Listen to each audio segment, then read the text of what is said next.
In an era marked by sharp criticism directed at the term post-colonial and the associated scholarship, one cannot help but question the enthusiastic embrace of it by editors of collections, as observed in the reviewed work, and by authors of monographs and essays. This eagerness might be attributed, as some have suggested, to the perception that anything labeled as post-colonial has market appeal. Additionally, the term's versatile use allows for the juxtaposition of analyses of literatures from settler colonies like Australia with those from Africa or India. More recently, Ireland, Scotland, Latin America, and the US have also been presented as candidates for inclusion in post-colonial discourse.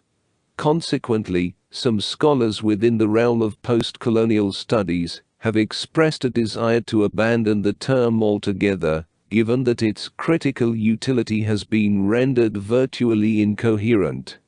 Frequently employed to denote a temporal condition, for which terms like post-independence or negotiated independence, as articulated by Gayatri Spivak, or neocolonialism, might be more precise. Post-colonial, for some of its prominent theorists, more aptly defines an epistemological stance and critical practice.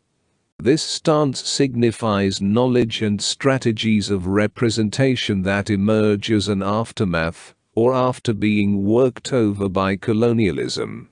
These post-colonial perspectives are deeply entwined with the technologies of colonial knowledge and representational practices, actively seeking to undo the structures of colonialism, while simultaneously inhabiting them, as explained by Jayan Prakash in his work on subaltern studies as post-colonial criticism. Comparing post-colonial literatures, Dislocations exemplifies several of the tendencies outlined previously.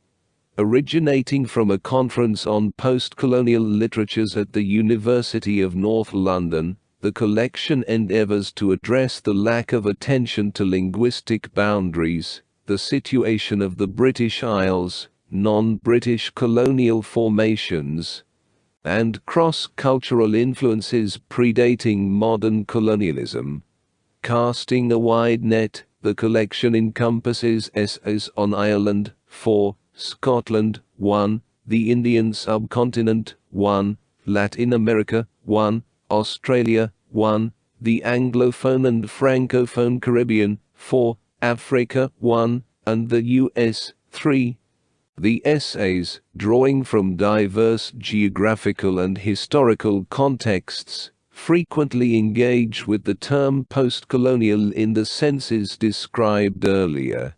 The deployment of the term often centers on Homi Bhabha's definition of hybridity, signifying ambivalence in colonial discourse, displaced by the colonized to signal their creative energies and agency. While addressing concerns such as migrancy, diaspora, and internal exile, with a broader focus on border crossings and cross-cultural phenomena, most essays in the collection primarily offer readings of individual works.